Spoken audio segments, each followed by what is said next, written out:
Tem um ator aí que imita o Silvio Santos, outro que imita o Faustão. Eu me lembro que uma vez eu estava de costas para a televisão, eu estava noutra sala, não me lembro, e perguntei para a Rita, o Faustão agora está na TV, não sei o quê? Não, é um cara que imita, mas só ouvindo era totalmente perfeito. Né?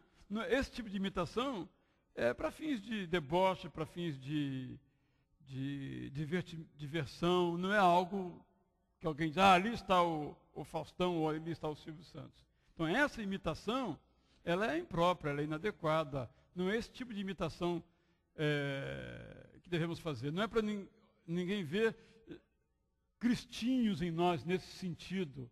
Mesmo porque nós não sabemos como é que era a face de Jesus Cristo, como é que era o rosto dele, como é que ele andava, o trejeito dele para andar, para falar, como é que era a voz dele, se era suave, se era mais dura, mais grossa, mais fina, se ele era tenor, baixo, não é? Então esse tipo de imitação nós não podemos fazer.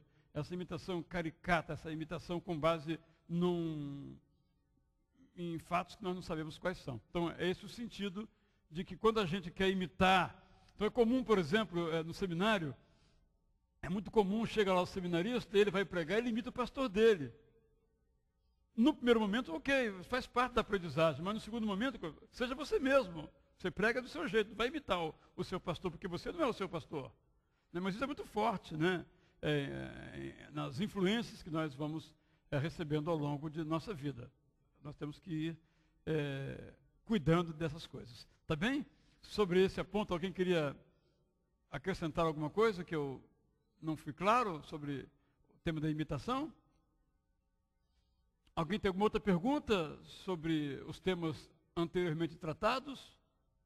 Aqui, sobre algum outro aspecto que não ficou claro na leitura ou na audição? Ok. Podemos começar? Antes, os irmãos que têm o roteiro em mãos, abram-no, se já não o abriram, e vão observar que há um erro nas disciplinas 6 e 7, que na verdade o conteúdo desse quadrinho aí está repetido. Ok? Está escrito tristeza, mas embaixo o conteúdo é de recuo. Então aqui está, para você colar aí, a irmã Glócia preparou. Então vou pedir aqui Não, você é músico. Entrega para a Isabel, você é músico. Você pode então colar aí como você quiser, para ficar o certo. Também para o estudo de hoje, nós produzimos algumas cópias, já que nós não temos mais a apostila na íntegra. Então eu vou pedir aqui para a Ângela distribuir, quem quiser, a cópia de hoje, do estudo de hoje, tá bom? Quem não tem, levante uma de suas mãos, ou as duas, ou...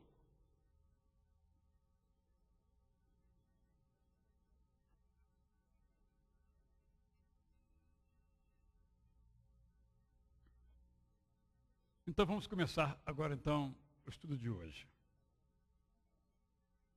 Nosso tema hoje, a disciplina número 7, é tristeza. Quem já leu o roteiro sabe do que estou falando. Tristeza, uma tristeza que vai além da emoção.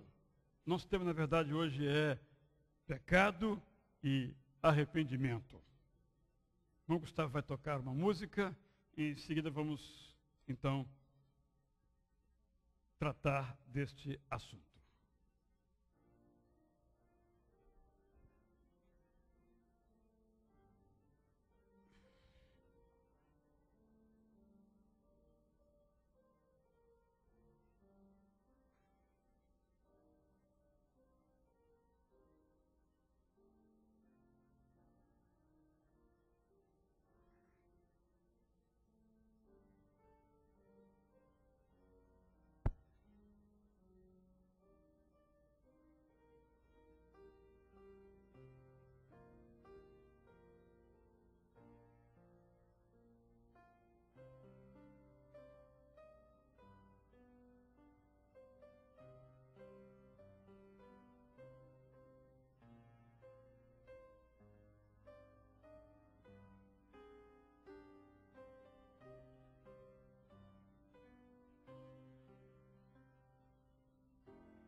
Vamos colocar em pé, vamos orar, pedindo que Deus nos ajude. Mais uma vez, ó Deus, reconhecemos que nós precisamos completamente do Senhor, para que nós olhemos para nós mesmos e vejamos o que tem havido em nós e o que há em nós, que nós precisamos, tomando consciência, ficar livres. Tu sabes da nossa capacidade, ó nosso Deus, de nos enganarmos a nós mesmos, de nos justificarmos os nossos pecados. Precisamos que, como aconteceu com Isaías, que o teu anjo, com uma tenaz em brasa viva, se aproxime de nós, para que sintamos que nós somos pecadores e habitamos em meio a pessoas também pecadoras. Oramos assim, ó Deus, em nome de Jesus Cristo. Amém. Já há muitos anos, o psiquiatra Carl Menninger escreveu o seguinte: nos dias de hoje, a psicologia substituiu o pecado pelo sintoma. A sociologia passou a tratar o pecado como irresponsabilidade coletiva. E o direito passou a tratar o pecado como crime. Um livro que fez muito sucesso, embora de modo muito curto, em que esse psiquiatra traçou um retrato completo, perfeito. Nós mesmos, quando nos deparamos com algumas pessoas, nos perguntamos: isso é pecado ou é doença? Se for doença, fazer o quê? Se for pecado, tem que se arrepender. Então nós estamos colocados diante de um problema real bastante sério. Nesse contexto, então, eu me deparei com um artigo do pastor presbiteriano Clinton César, aqui do Rio de Janeiro, em que ele escreveu o seguinte: hoje eu percebo 3 tendências bem comuns diante do pecado. A primeira é a de negá-lo, fugindo das suas consequências. A segunda é a de justificá-lo, mudando o agente responsável da culpa de si mesmo para outros. Sim, de fato eu pequei. Mas eu pequei porque alguém me ofendeu. Ou de fato eu pequei, mas eu pequei porque a tentação foi muito forte. É uma maneira que nós temos de conviver com o pecado. Eu usei conviver de propósito. É justificando o nosso pecado, é atribuindo a responsabilidade por esse pecado a uma situação ou uma pessoa.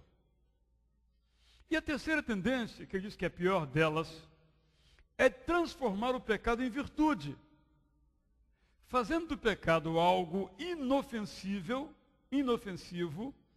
desejável e até mesmo necessário. Daí o que antes era apenas tolerado, hoje é estimulado. O que antes era vergonhoso, hoje é motivo de glamour. Então eu acrescento uma quarta tendência, que é de rejeitar a advertência. Quem é você para me dizer que eu estou errado? Ninguém tem o direito de dizer que o outro está errado. Cada um tem as suas razões, tem os seus motivos. 4 modelos. Esse terceiro modelo da glamorização do pecado é bastante interessante, em que, de fato, nós observamos isto. Eu li que uma cantora bastante conhecida disse o seguinte: muitas pessoas do mundo artístico que aparecem drogadas ou bêbadas em público, na verdade não são dependentes de droga ou de álcool. É que isso dá um certo glamour, isso dá um certo status. Palavras da Liza Minnelli, que mais ou menos ilustra esse fato de que esta prática acaba se tornando algo recomendável.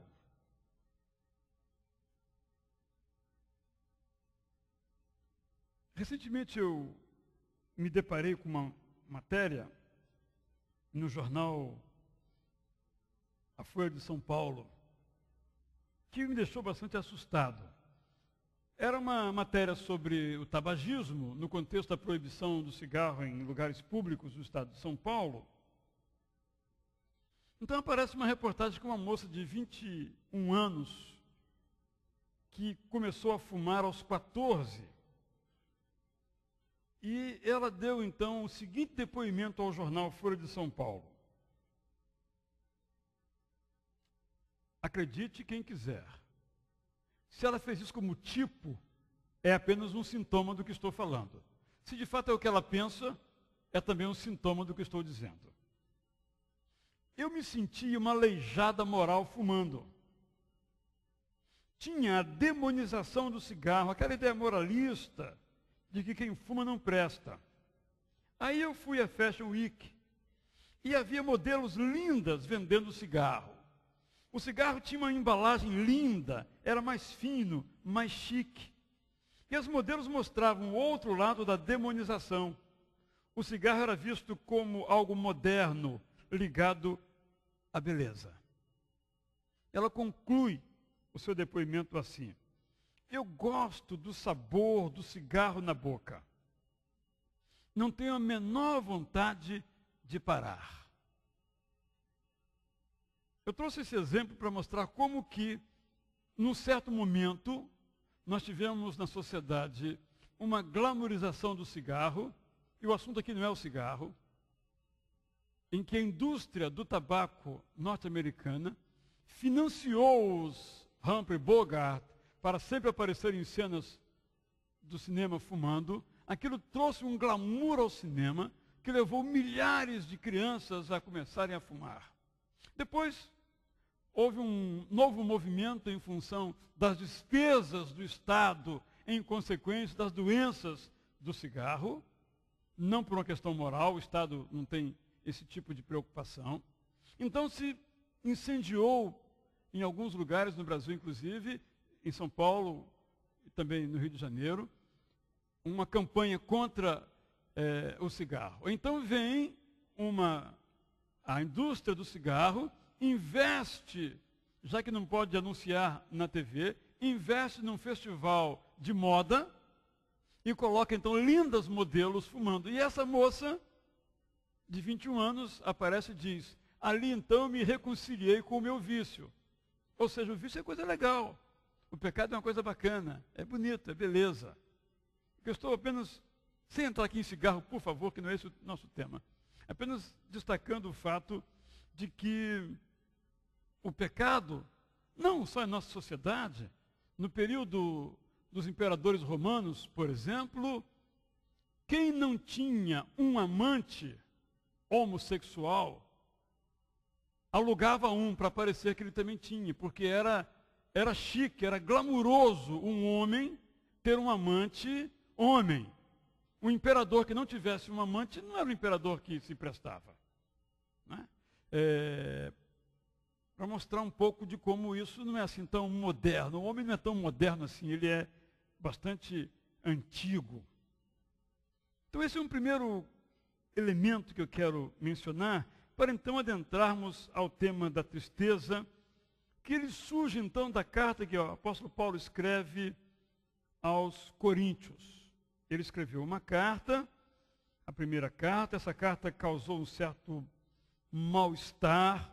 Então o apóstolo Paulo, em 2 Coríntios 7, 8 a 11, faz o seguinte comentário bastante atual.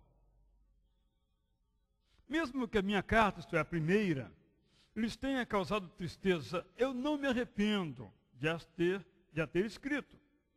É verdade que a princípio me arrependi, pois percebi que a minha carta os entristeceu, ainda que por pouco tempo.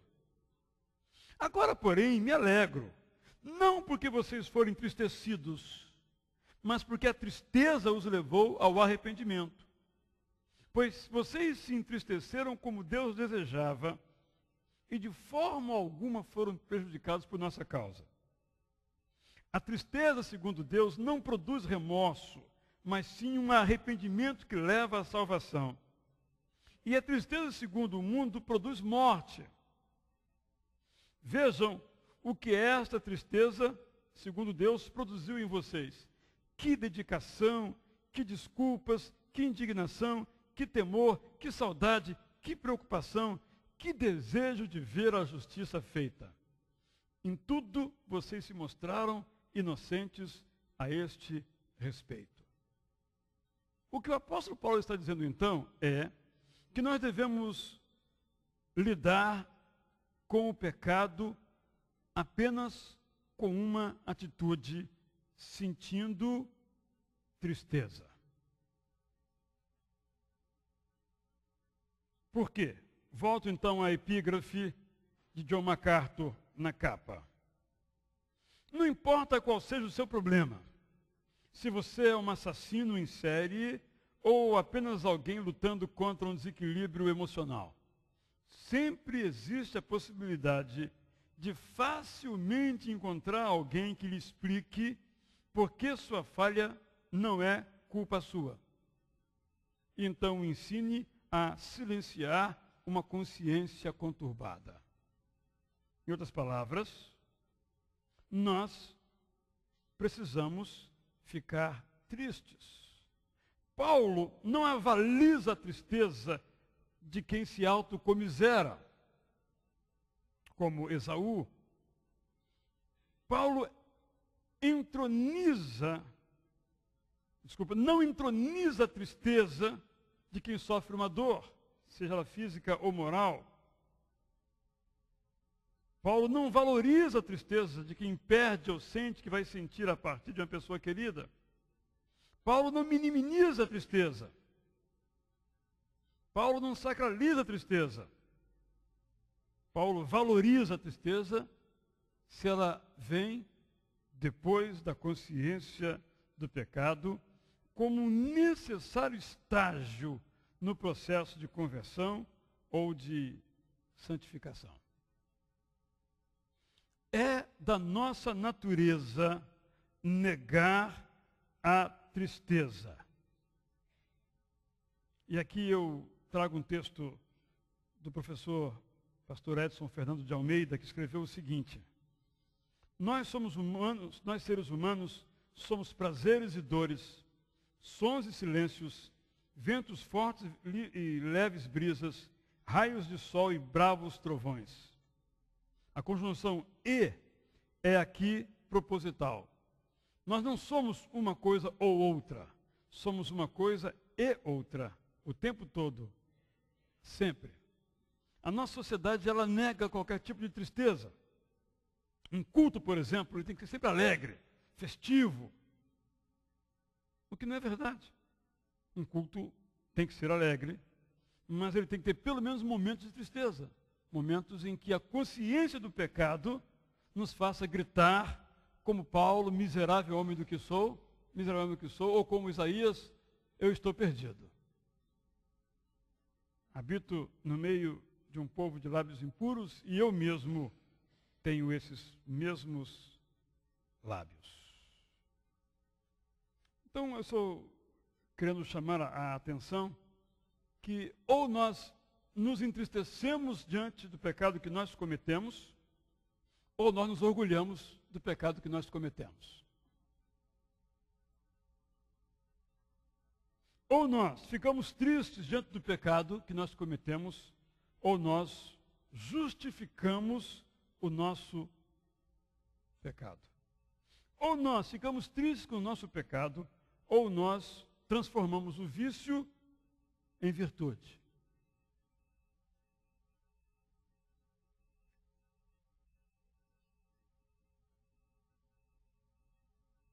A nossa natureza é a natureza do pecar. E essa natureza seguirá o seu curso sem nenhum obstáculo se nós não tomarmos consciência do nosso pecado.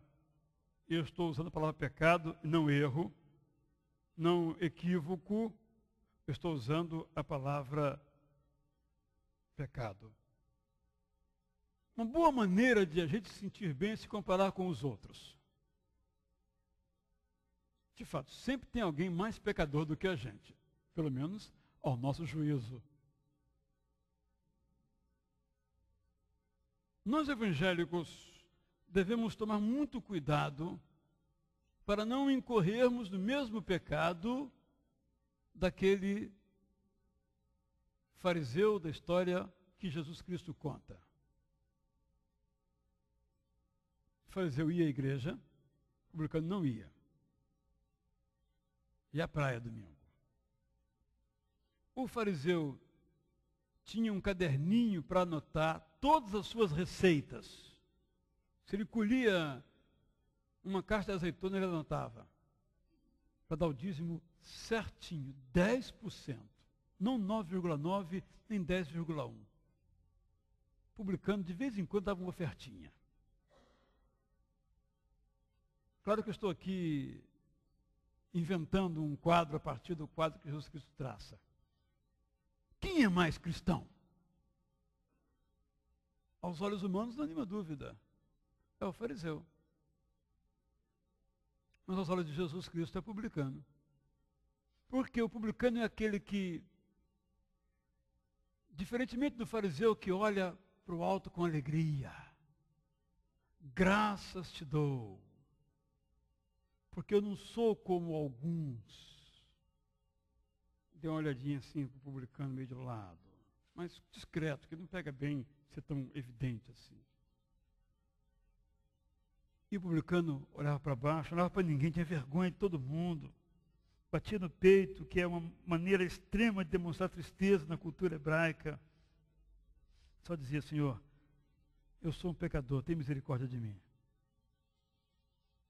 Quem, na linguagem nossa hoje, saiu do culto transformado? Não é?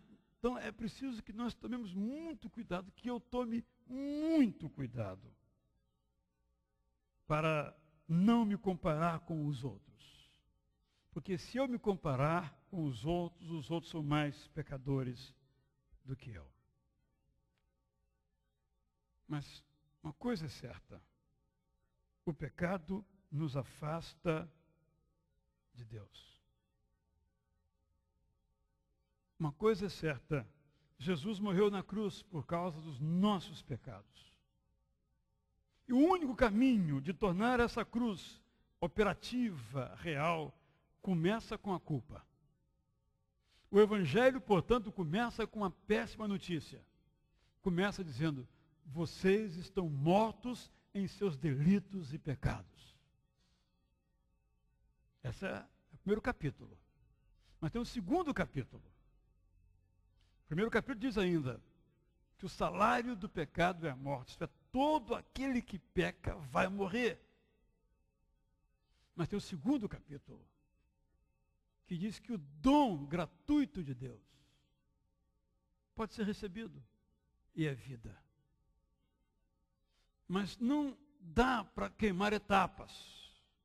Eu não posso passar do pecado para a graça, se eu antes não cumprir o estágio da culpa. Esse é um elemento muito importante, porque eu penso que às vezes nós temos nos esquecido na pregação do Evangelho desta realidade da culpa. problema é que não é simpático falar de culpa. Temos que ser mais compreensivos com as pessoas. Deve ter alguma razão para ter feito aquilo que fez. Se o adolescente é rebelde, o pai não deve ter educado direito. O que pode até ser verdade. Mas a culpa permanece com o adolescente rebelde, ou qualquer idade, que a rebeldia não tem idade. Acho que eu conheço mais velhos rebeldes do que adolescentes rebeldes. Esse é outro capítulo que não está aqui no nosso tema, felizmente, nesta noite.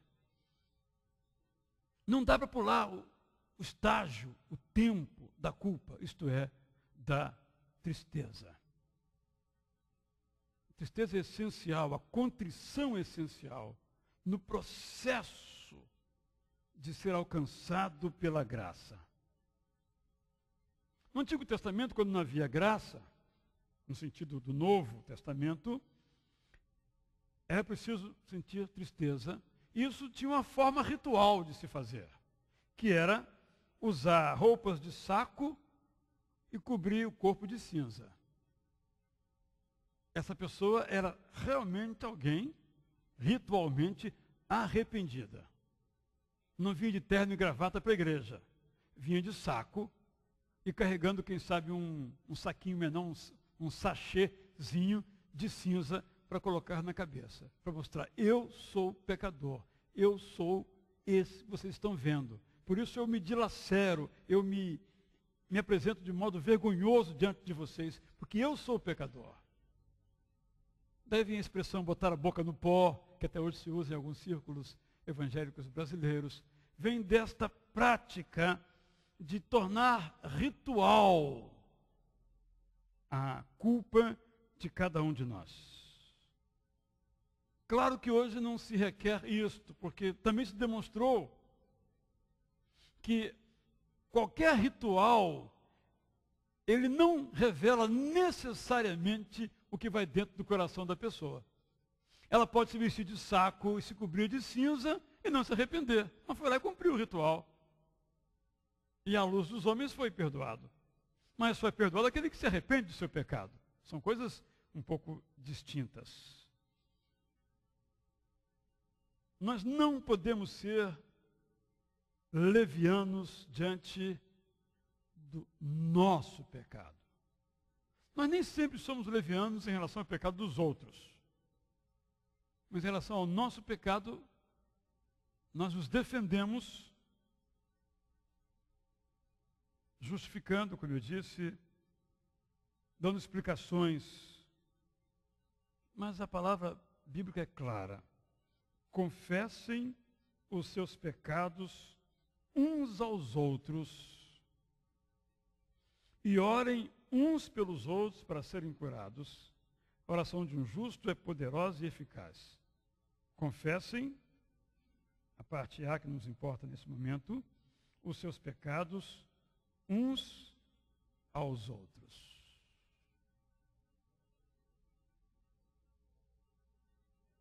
Por quê? Quase sempre a ofensa é pública.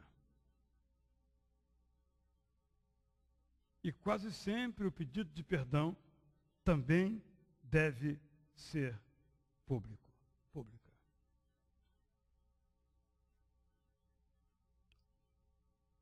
Esta confissão pública, digamos assim, se assemelha e tem o mesmo papel de usar roupa de saco e cobrir-se de cinza. Porque quando eu peco e digo, Senhor, me perdoe, é um grau de vergonha, um grau de humilhação, mas Deus é bom. Quando eu me confesso perante os irmãos, eu me envergonho e nem todos vocês são bons. Nem todos vão me perdoar. Deus já me perdoou, mas vocês não. Nem todos. A maioria, claro. Um ou outro não vai me perdoar. Eu já pequei tantas vezes pedi perdão, chega, para de pecar. Não perdoa. Ou por alguma outra razão. Então, quando eu peço perdão publicamente, é uma humilhação. Então é muito melhor eu entrar no meu quarto e secretamente pedir perdão. Repito, é válido. É válido se foi algo sincero e não apenas um ritual. A religião, toda ela, nossa inclusive, ela ritualiza tudo. Não tem como ser diferente. Mas o ritual não pode esconder o nosso coração. Tanto no lado negativo quanto no lado positivo do ritual, da prática do ritual. O ritual, então, ele é apenas um elemento externo para incluir o arrependimento. E o arrependimento só é verdadeiro se incluir a séria disposição de não continuar a cometer aquele pecado. Importante considerarmos isto. Não basta me arrepender. Por isso que o sistema das penitências é falho. Porque a penitência não implica, popularmente falando, não na teologia católica que não diz isso, mas na prática, a penitência não implica em mudança de atitude, em mudança de vida. Porque como se a penitência tivesse uma completude em si mesma, como se ela se bastasse apenas na sua existência. Quanto, por exemplo, nós evangélicos, é muito comum nós pedirmos perdão e continuarmos no mesmo pecado. Nós não pedimos perdão de verdade. Fizemos um ritual. Ou talvez por medo de Deus, dissemos algo que vá agradar a Ele. Por isso eu escolhi aqui uma frase muito interessante, que é a seguinte: o verdadeiro arrependimento odeia o pecado. E não apenas o castigo. Né? Vamos lembrar aqui quando a gente era criança e o pai da gente dizia o seguinte: olha, se você tirar a nota X na escola ou menos de X na escola, não vai viajar de férias lá para casa do seu avô, por exemplo.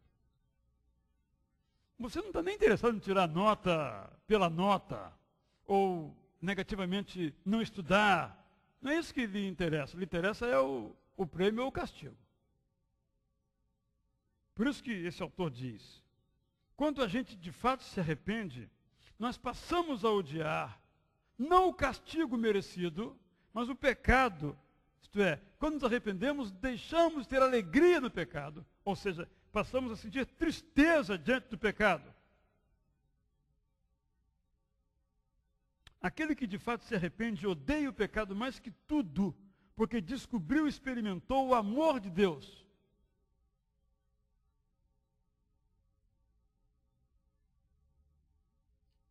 Depois que nós pecamos, tomamos consciência de nossa culpa, arrependemos-nos, nós precisamos aceitar de bom grado a correção de Deus.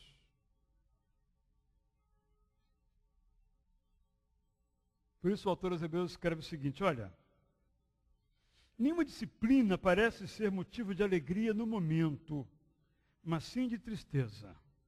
Mais tarde, porém, a disciplina produz fruto de justiça e paz para aqueles que por ela foram exercitados. Como tenho dito, nós precisamos permitir que a graça nos eduque. O apóstolo Paulo, então, fala de uma tristeza segundo Deus, que nós experimentamos quando vamos além da culpa e do perdão. Quando o nosso pecado e a nossa tristeza produzem em nós uma dedicação a Deus, confissão, indignação. Como é que eu fui capaz de fazer isto?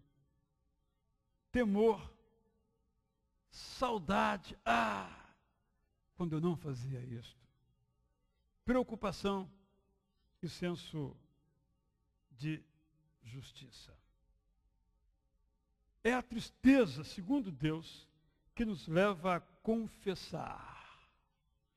E a confissão já é em nós um ato de graça.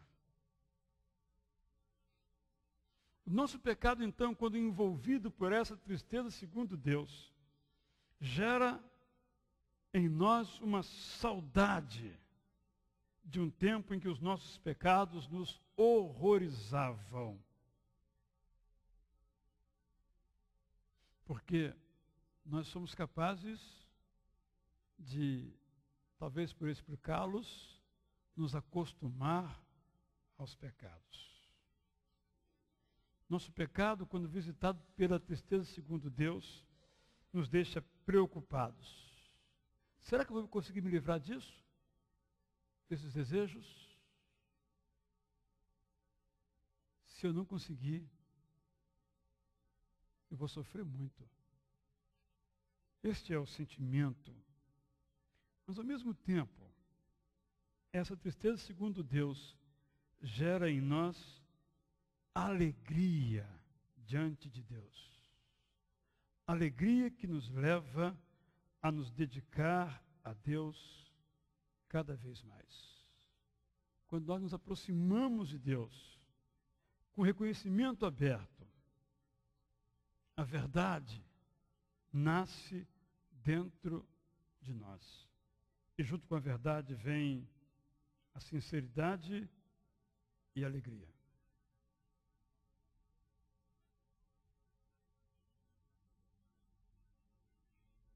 O que é que nós temos feito diante do nosso pecado?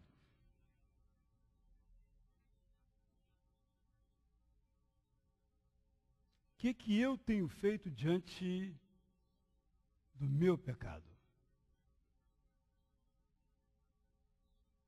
Talvez, dado o tempo em que nós vivemos, nós tenhamos que nos perguntar: o que é pecado? Parece bastante estranho. Mas o que é pecado? Talvez pudéssemos responder: o pecado é aquilo que nos afasta de Deus. Mas se o meu coração está endurecido, para usar o termo bíblico, se a minha cerviz, se o meu pescoço está duro, se a minha mente está cauterizada, eu não acho que aquilo que eu faço, A ou B, seja pecado. Logo, eu compareço perante Deus com a cara mais lavada do mundo, porque aquilo não é pecado. De fato, é verdade que o pecado é algo que desagrada a Deus. Mas Deus não fala. Então eu falo por Ele e digo: isso não é pecado. Então o que é o pecado? Acho que nós temos que formular uma séria resposta a esta pergunta. Podemos dizer que o pecado nos afasta de Deus? É verdade. Podemos dizer que o pecado é algo que está fora do plano de Deus para nós? É verdade. Mas nós temos que responder essa pergunta: o que é o pecado? Nós sabemos que, genericamente, o pecado é todo comportamento que é um ato de rebeldia contra Deus. Se vamos ao pecado original, nós encontramos uma instrução: não comam daquele fruto, daquela árvore do bem e do mal. A atitude humana foi cedendo à tentação. Pecar comendo daquele fruto da árvore da vida. Naquele caso ali, está claro que houve uma ordem e houve uma desobediência. O nosso problema é que nem sempre é evidente ou claro a percepção de que aquilo que nós cometemos é ou não é pecado. Uma tendência para resolver o problema é criar-se uma lista do que é e do que não é pecado. Só que a criatividade humana é tanta que essa lista tem que ser renovada, digamos, pelo menos uma vez por dia. Vamos colocar mais um pecado aqui, porque nós, para não cometer aqueles, nós inventamos outros, mas também é pecado. E aí você coloca, então, a autoridade na igreja ou em alguém. Alguém que vai dizer o que é e o que não é pecado. Mas essa pessoa também pode errar. Pode pecar ao formular sua lista. Esse caminho de formular listas é muito tentador. Um pastor geralmente recebe muitas perguntas. Isto que eu estou fazendo é pecado ou não é pecado? Eu sempre digo que a resposta tem que ser devolvida. O que você acha? É pecado ou não é pecado? Porque não adianta alguém dizer que isto é pecado.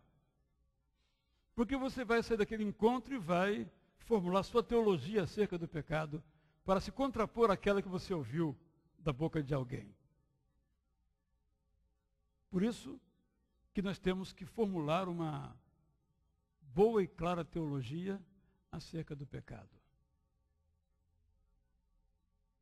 Sobretudo, porque nós vivemos uma sociedade que medicaliza o comportamento. O remédio A, o remédio B, que até altera o nosso estado emocional. Então, isso não é pecado? Eu aprendi uma lição muito séria uma vez, em que eu lidava com um caso bastante dramático de uma pessoa, e eu perguntei a um amigo da área policial e jurídica, dizendo assim, se isso que essa pessoa cometeu for uma doença. Então eu ouvi o seguinte, nunca me esqueci. Ainda assim, ele vai ser julgado e condenado. Naquele caso específico. Embora existam alguns crimes que possam ser colocados em outra categoria e a pessoa vai para um presídio, para um manicômio judiciário, que é uma prisão, está privado da liberdade porque ele é ofensivo à sociedade. O que eu estou querendo aqui mencionar é que na sociedade o conceito do que é pecado vai encontrando as suas variações. E o direito, desculpe os advogados, não tem nada a ver com justiça. Tem a ver com a prática que vai se tornando aceitável. Então, se uma prática, seja ela qual for, se torna aceitável e majoritária na sociedade, as leis acabam dizendo que isso é certo. Posso estar exagerando, mas os irmãos mais ou menos imaginam a que estou me referindo, a que estou me referindo. Então, eu volto a esse ponto e não vou responder essa pergunta. O que é pecado? Eu quero sugerir que nós façamos uma profunda reflexão sobre o que é pecado. Na Bíblia nós temos todo o conselho de Deus. Mas uma coisa eu posso dizer. Qualquer um de nós que tem procurado manter uma comunhão com Deus. O que é isso, comunhão com Deus? Demanda também uma explicação. Sabe que se aquilo não é pecado, pelo menos merece que se faça a pergunta se aquilo é pecado. Ou seja, nós, estando em comunhão com Deus, ao cometermos este ou aquele ato, ou estarmos para cometer este ou aquele ato, nós somos incomodados, pelo menos com a pergunta, isto é pecado? Já é um grande passo, já é um grande sinal. Precisamos, portanto, de uma definição pessoal que esteja arraigada em nós do que seja pecado.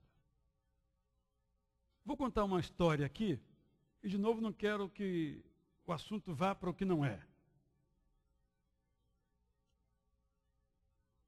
No comecinho do século XIX,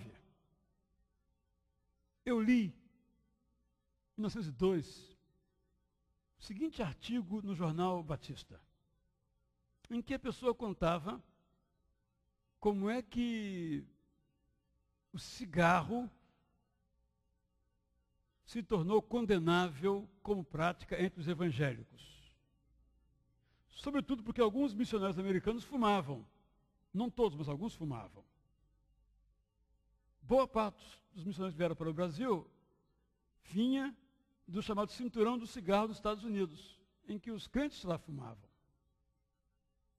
No Brasil, no entanto, eu até digo que essa é a grande contribuição dos batistas brasileiros, alguém em Campos desenvolveu o seguinte raciocínio, no contexto da época. Dirigiu-se a um rapaz e perguntou: você fuma na presença do seu pai? Ele disse: de jeito nenhum, é falta de respeito. Eu não fumo diante do meu pai. Então o cigarro é pecado. Porque você não pode fumar diante de Deus, que é o seu pai. Se você tem vergonha do seu pai terreno, quanto mais de Deus, o seu pai celestial. Esqueça o cigarro, por favor. Não é o assunto em questão aqui agora. Para mostrar que esse é um conceito de pecado. É aquilo que eu não posso fazer a não ser escondido. Só que a sociedade pode alargar os seus conceitos e colocar uma luz e irradiar isso, que não é mais pecado, e se torna até mesmo uma virtude, como a gente deixou de ser pecado, porque se tornou aceito.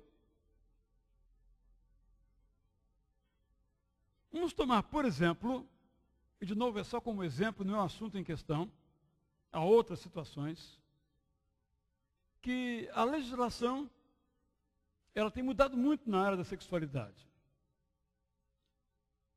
Em relação ao adultério, uma mudança profunda.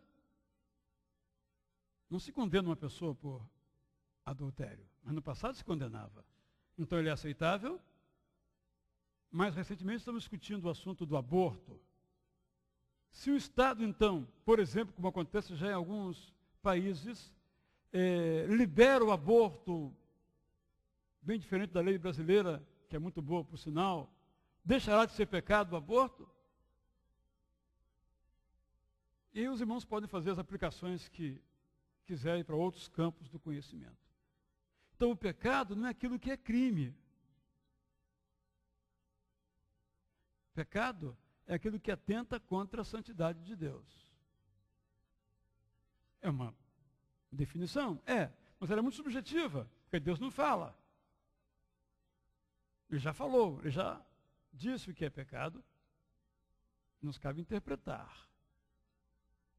Então, por isso, repito, vou caminhando para o final.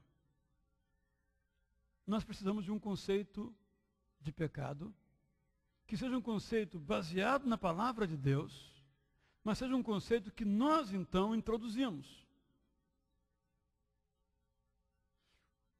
Hoje, uma grande dificuldade, eu ouvia isso hoje mesmo, de uma pessoa que trabalha num determinado lugar,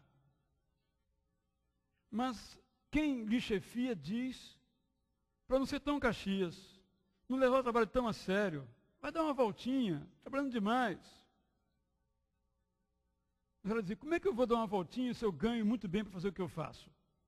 Eu tenho que ficar no meu trabalho, eu tenho que fazer melhor do que eu faço. Mas ela é um outsider, essa pessoa. Porque ninguém é daquele jeito, pelo menos do lugar onde ela está.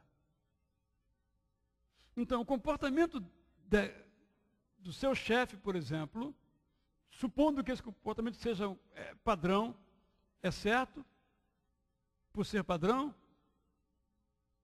Por isso nós precisamos de um conceito do que seja pecado. Mas tem que ser um conceito nosso, porque quando chegar a hora de tomar uma decisão pecaminosa, não teremos ninguém para perguntar. Segundo, nós temos que chamar o pecado, como eu tenho dito, pelo seu nome. E o nome do pecado é pecado. Mas isso dói muito. Eu pequei, como disse Davi, contra ti somente pequei, pegando o poema de Bocage. Dói muito. Explicar é melhor. Dar uma justificativa é melhor. Porque eu tenho que conviver com o meu pecado. Eu conviver. Por que é que eu fui fazer isso? É doloroso demais. Mas se nós não tivermos essa atitude que Paulo chama de tristeza segundo Deus, nós vamos continuar pecando. Terceiro, nós temos que nos dispor, tendo consciência do pecado, e não o praticar mais. Não quer dizer que vamos triunfar sempre. O fato de eu ter pecado, ter tido consciência do pecado, ter tido tristeza no pecado, não querer pecar mais, não quer dizer que eu não vá pecar mais. Mas eu não posso desistir quando eu cair. Porque às vezes é como se dissesse o seguinte: é a minha natureza, não tem jeito. Desisto. Aí deixamos de experimentar a tristeza segundo Deus. Que é, voltando aqui à expressão do Carl Menninger, que escreveu esse livro, né? O que foi feito do pecado? O que é que eu, Israel, estou fazendo com o meu pecado?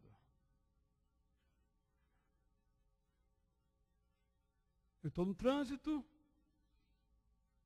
alguém me fecha e eu xingo. Eu nunca xingo a ninguém. Mas o cara me fechou. Tranquilo. Vou continuar xingando. O cara me fecha, eu xingo. Eu disse: Israel, como é que você pode fazer um negócio desse? Você sabe que isso é pecado. Há alguma chance para mim. Dei um exemplo que nem se aplica ao meu caso, porque eu não xingo. Muito menos no trânsito, talvez até por medo, né? Eu xingo, o cara me dá um tiro, então não é por bondade, não, talvez por medo. Eu não xingo. Não xingo, não buzino. Raramente dirijo também. Só estou ilustrando como são atitudes que determinam a santidade ou a impiedade. E a nossa cultura, mesmo a cultura eclesiástica, ela vai estimulando a que nós subestimemos a força do pecado. E aí nós temos, desculpe a expressão que eu vou usar, essa desgraça que é a graça. Isto é, quando a graça é recebida sem a consciência de culpa, é desgraça, isso é, não é graça. Porque só pode haver experiência da graça onde há experiência da culpa, da tristeza. Porque a graça não é companheira do pecado. A graça é companheira da santidade. Então, eu chamarei o meu pecado pelo seu nome, pecado, e então eu vou confessá-lo. Eu não posso, eu não devo tratar com leviandade o meu pecado.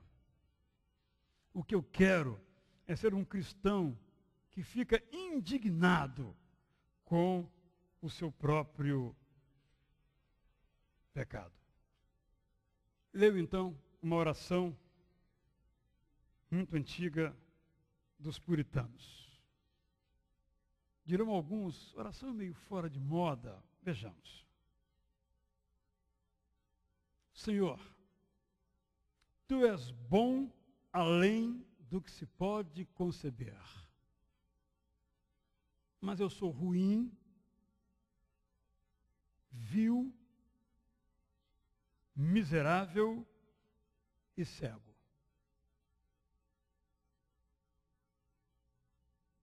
Quem de nós fala assim?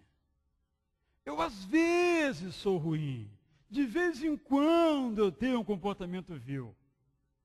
Mas o autor diz, eu sou ruim, vil, miserável, cego.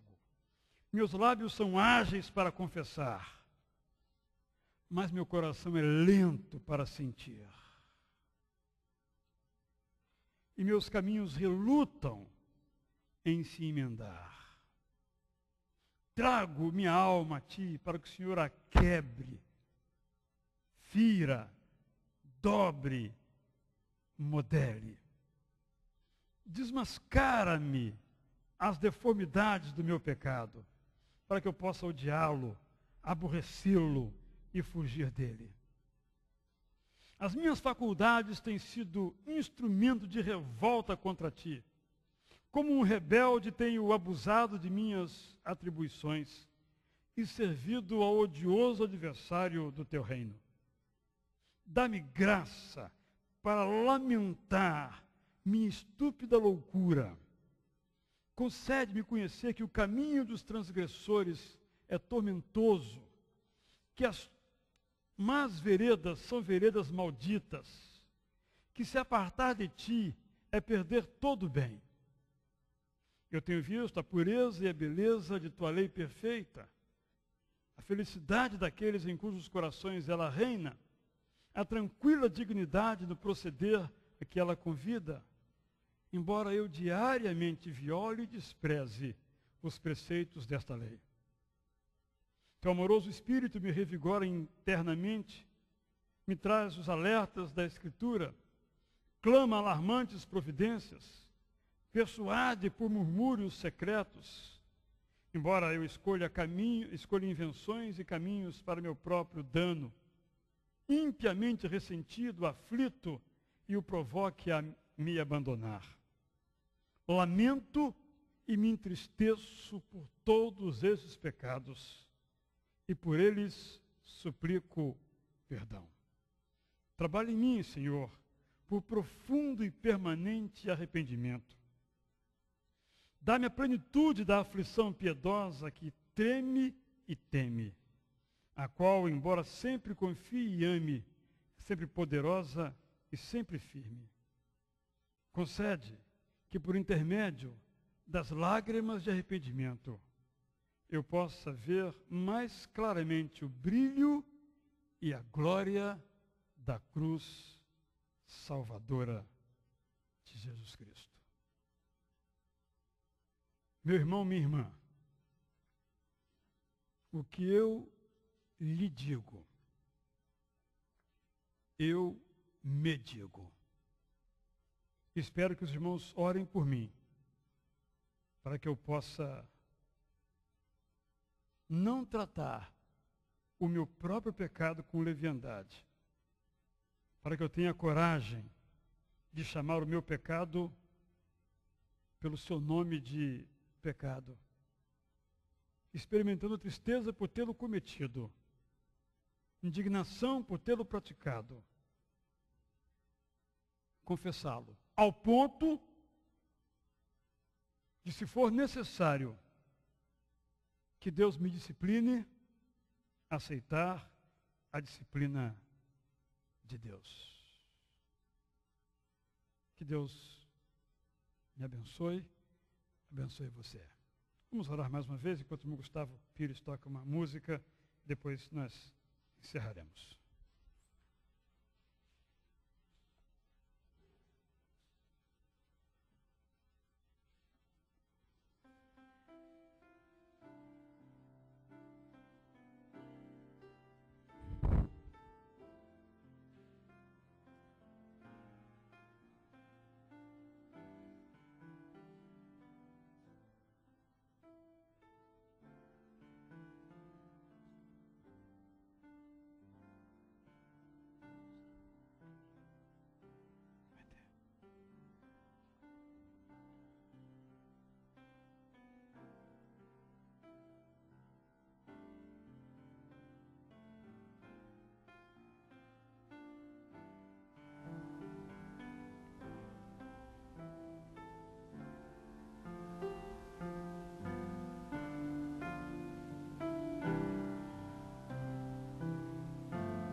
Que Deus abençoe a oração que eu fiz, que Deus abençoe a oração que você fez a Ele, que a tristeza seja algo além da emoção, que nos ajude na nossa caminhada de conversão e santificação. Que nós nunca silenciemos a nossa consciência conturbada, mas entristecidos, peçamos perdão para um novo começo, mesmo feito de muitos tropeços. Quem trouxe então seu dízimo, sua oferta, poderá colocar aqui nesta salva, e após isso então estaremos encerrados. Muito obrigado mais uma vez pela presença dos irmãos.